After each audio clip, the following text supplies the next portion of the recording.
Hello, everyone. My name is Kent Metzinger. I am in the paralegal program here at Bryan University.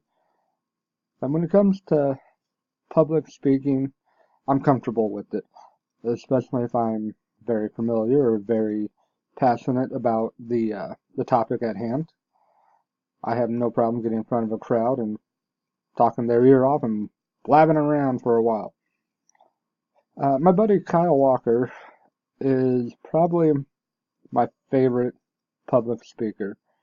He has his own web podcast that he does every week called Walking with God with Kyle Walker.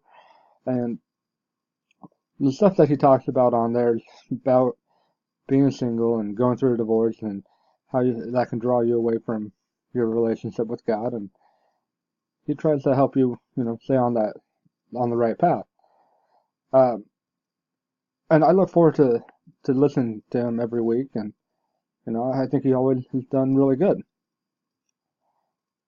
In this class, I hope to learn how to be a better presenter, where I can get up in front of a group and be able to talk better to them and, hopefully relate to them.